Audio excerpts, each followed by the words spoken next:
বিসমিল্লাহির রহমানির রহিম। সুপ্রিয় শিক্ষার্থীবৃন্দ, আসসালামু আলাইকুম রহমতুল্লাহ। আমি মোহাম্মদ মাহমুদুল হাসান, প্রভাষক, অর্থনীতি বিভাগ, ঢাকা কলেজ, ঢাকা। আমি আজকে তোমাদের সবাইকে আমার ক্লাসে স্বাগত জানাচ্ছি। আজকে আমাদের ক্লাসের প্রধান আলোচ্য বিষয় হচ্ছে লুপ্ত গণসংখ্যা। আমরা এর আগে এই চ্যাপ্টারে কেন্দ্রীয় প্রবণতার পরিমাপ এই চ্যাপ্টারে আমরা গড় মধ্যমা প্রচুরক নিয়ে আলোচনা করেছি। আজকে এরই একটা অংশ লুপ্ত গণসংখ্যা, সেই মজার একটা জিনিস নিয়ে আমরা আলোচনা করব। এখন লুপ্ত গণসংখ্যা কি সেটা সবার আগে আমাদের বুঝতে হবে।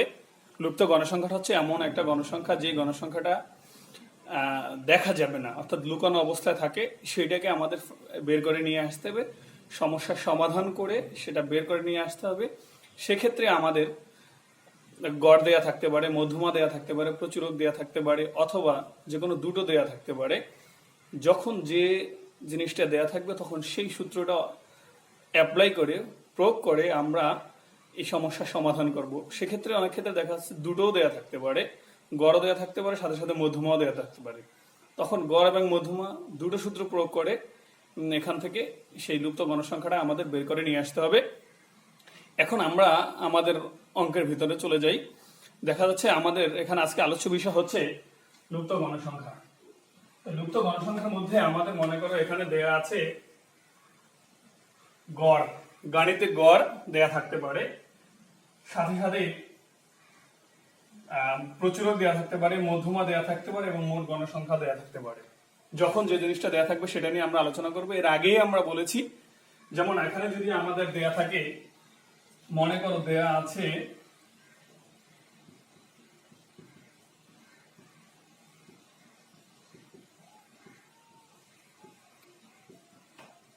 গাণিতিক গড় সমান সমান 54, তখন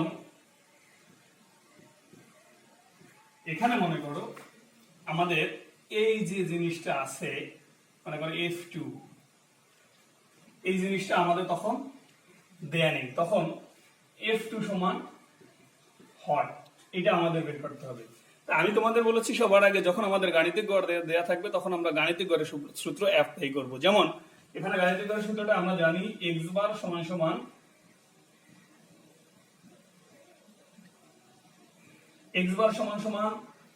a plus summation fb by n into c। সেক্ষেত্রে আমরা a, এটা আমাদের অনুমিত গড়, f গণসংখ্যা, d হলো বিচ্যুতি, n হলো মোট গণসংখ্যা।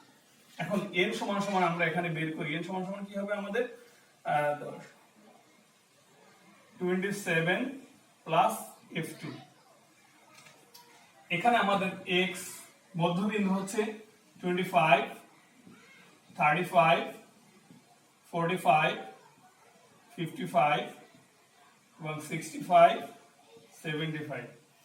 এখন একটা জিনিস তুমি সবসময় মনে রাখতে হবে তোমাদের, যেটা তুমি যদি এখানে যে জিনিসটা আমাদের নেই সেইটা বরাবর যদি আমরা এখানে এটা সমান এ ধরি, তখন আমাদের জন্য অঙ্কটা সহজ হয়ে যায়। কিভাবে হয়ে যায় দেখো, আমরা যদি এখানে d ধরি, d সমান সমান কি x minus a divided by c।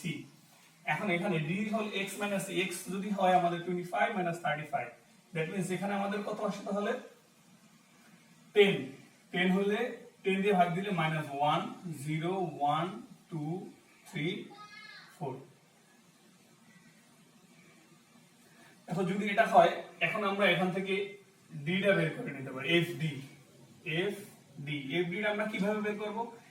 এটা হলো f আর এটা হলো d, যদি গুণ করি -2, 0, 8, 10, 21, 20। তবে এখান থেকে আমাদের সামেশন fd দরকার। সামেশন fd সমান সমান কত হয় আমাদের 41, 51, 59, 57, দ্যাট মিন্স এখানে কত 57। এখন আমরা মান বসিয়ে দিই। কিভাবে মান বসাবো? x বার আমাদের কত আছে 54, a সমান হচ্ছে আমাদের কত 35 প্লাস সামেশন fd হলো 57 ডিভাইডেড বাই n সমান আছে কত আমাদের এখানে 27 plus f2, 27 plus f2 into 10। দেখো এখানে আমাদের কত আছে 54 মাইনাস 35 সমান সমান 570 divided by 27 plus f2। এখানে আমাদের হচ্ছে কত 19 সমান সমান 570 ডিভাইডেড বাই 27 প্লাস f2। যদি আমরা এটা এভাবে করি 27 প্লাস f2 ইজ ইকুয়াল কত 570 ডিভাইডেড বাই 19 সমান সমান 27 প্লাস f2 সমান সমান 30। ক্ষেত্রে আমরা লিখতে পারি f2 সমান সমান 30 মাইনাস 27 ইজ ইকুয়াল 3। সুতরাং f2 সমান সমান 3। এটা হলো অ্যানসার মনে করো। এখন দেখো এখানে যে লুপ্ত গণসংখ্যা f2 এখানে আমাদের নেই, তাহলে f2 সমান আমরা কত পেয়েছি? f2 সমান আমরা পেয়েছি 3। তাহলে আমরা এখানে 3 বসিয়ে দিই। এখন দেখো যদি আমাদের এখানে এটা ছাড়া যদি অন্য কিছু দেয়া থাকে,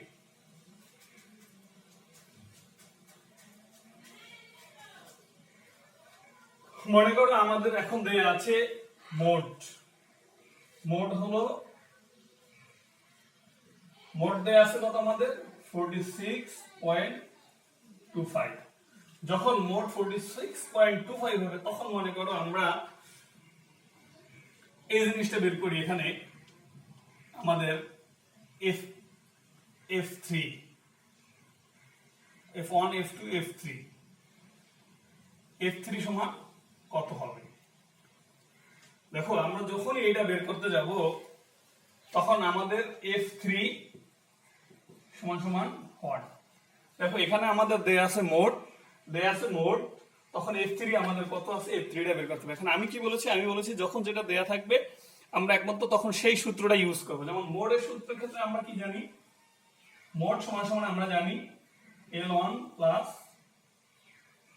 del 1 divided by del 1 plus del 2 into c। এখন দেখো মোড আছে আমাদের কত 46.25 যদি এটা হয় তার মানে মোট শ্রেণী হলো এটা। তো মোট শ্রেণী এটা হলো নিম্ন কত? নিম্ন সীমা হলো 40 প্লাস del 1 দ্যাট মিন্স হলো del 1 কি মোট শ্রেণী গণসংখ্যা মাইনাস এর পূর্ববর্তী শ্রেণীর গণসংখ্যার পার্থক্য, দ্যাট মিন্স f3 মাইনাস 3। আবার যদি থাকে f3 মাইনাস 3 প্লাস del 2 হলো মোট শ্রেণীর গণসংখ্যা ডিভাইডেড বাই এর পরবর্তী শ্রেণীর গণসংখ্যার পার্থক্য, দ্যাট মিন্স হলো f3 মাইনাস 5 ইনটু c হলো মোট শ্রেণীর শ্রেণীবৃত্তি 10। এখন দেখো 46.25 minus 40 is equal f3 minus 3 divided by 2f3 minus 8 into 10। যদি এটা হয় তখন আমরা কি করতে পারি? এখানে আছে 46.25 সমান সমান এখানে কত 10 দিয়ে যদি আমরা গুণ করি, 10 দিয়ে গুণ করলে আমাদের কত হবে? 10f3 minus 30 divided by 2f3 minus 8 সমান সমান আমরা এখন কি করতে পারি? আমরা এখন r গুণ করতে পারি। r গুণ করলে আমাদের কি হবে? দেখো গুণ করলে কত হয়? 7 গুণে 12.50 f3 মাইনাস 50 সমান সমান 10f3 মাইনাস 30। দেখো 12.50 f3 minus 10f3 is equal minus 30 plus 50। এখানে আমাদের কত হয়? 2.5 f3 is equal হলো 20। যদি এটা হয়, এখন আমরা উপরে একটু মুছে দিই,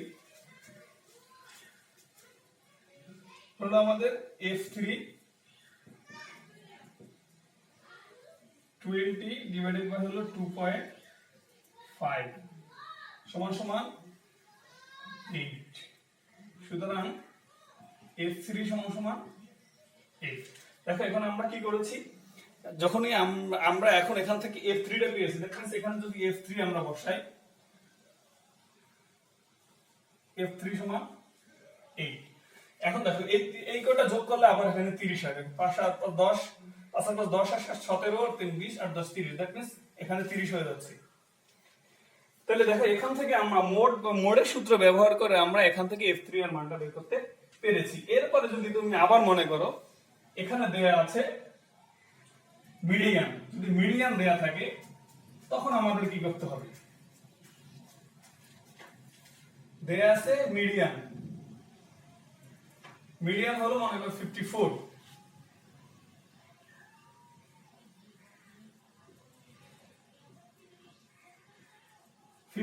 দেয়া আছে মিডিয়ান।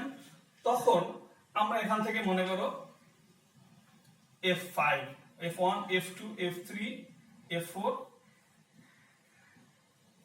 F5 দেয়া নেই, তখন আমরা F5 টা বের করব।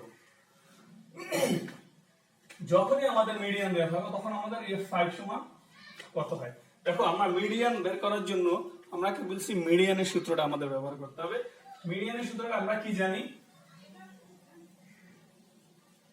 মিডিয়ান সমান সমান L1 plus n/2 minus Fc divided by Fm into C। দেখো মিডিয়ান যদি আমাদের এখানে দেয়া থাকে, মিডিয়ান আছে কত আমাদের, মানে কত 54 যদি দেয়া থাকে মিডিয়ান।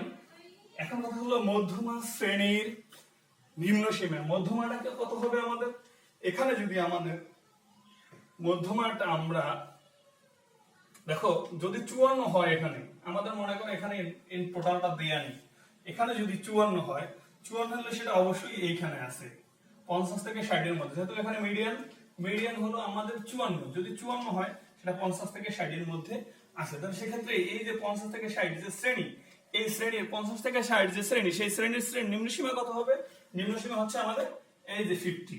তাহলে সেক্ষেত্রে আমরা জানি কি L1 সমান 50 প্লাস n/2।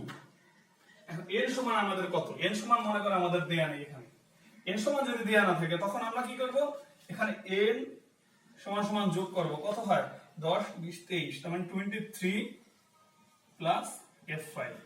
n সমান আছে কত আমাদের 23 প্লাস F5, লিখলাম আমরা 23 প্লাস F5 ডিভাইডেড বাই 2, নিচে হলো Fm দ্যাট মিন্স হলো Fm হলো মধ্যমা শ্রেণীর ঘনসংখ্যা, মধ্যমা শ্রেণীর ঘনসংখ্যা আমাদের কত 5 ইনটু C হলো 10, যদি 10 হয়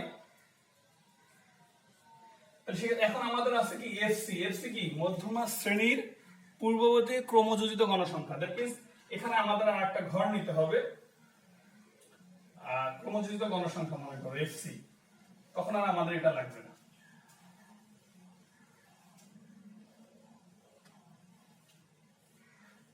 FC কত আমাদের 2 5 13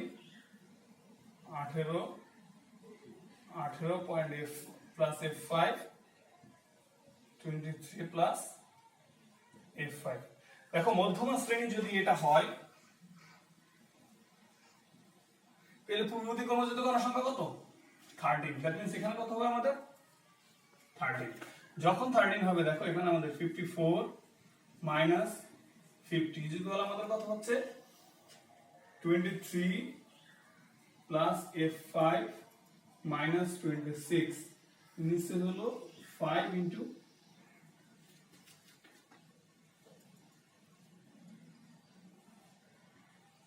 2, নিচে হলো 5 ইনটু 10। তাহলে এখানে আমাদের কত হচ্ছে 4 ইকুয়াল কত, এখানে নিচে 10 উপরে হচ্ছে F5 মাইনাস 3, এখানে হচ্ছে ইনটু 10। সেক্ষেত্রে আমরা দেখো এটা যদি কেটে দেই তাহলে কত হয় 4 সমান সমান F5 মাইনাস 3, তাহলে আমরা কি লিখতে পারি F5 সমান সমান 4 প্লাস 3, সুতরাং F5 সমান সমান 7, এটা হলো অ্যান্সার। দেখো এখানে দেয়া আছে আমাদের মিডিয়ান বা মধ্যমা দেয়া আছে। মধ্যমা যখনই দেয়া আছে তখন আমরা মধ্যমা সূত্রটা আমরা এখানে অ্যাপ্লাই করছি। মধ্যমা সূত্রটা অ্যাপ্লাই করে এখান থেকে আমরা f5 কে বের করছি। সেক্ষেত্রে f5 হলো কত আমাদের 7। এখন এখানে মনে করো f5 হলো 7। তাহলে f5 যদি 7 হয়, দেখো এখানে যদি আবার থাকে n সমান মনে করো 30 যদি তুমি মনে করো, তাহলে দেখো এখানে আবার n সমান কত হয় 30 হয়। তাহলে যখনই এই তিনটা আলাদা আলাদা ভাবে দেয়া থাকবে বা যে কোনো একটা দেয়া থাকবে, তখন যে কোনো একটা সূত্র ব্যবহার করে আমরা এখানে রুপ্ত গণসংখ্যাটা আমরা বের করতে পারি। তাহলে আজকে এখানেই ধন্যবাদ সবাইকে। আমরা আগামী ক্লাসে আবার অন্যটা আলোচনা করব। ধন্যবাদ।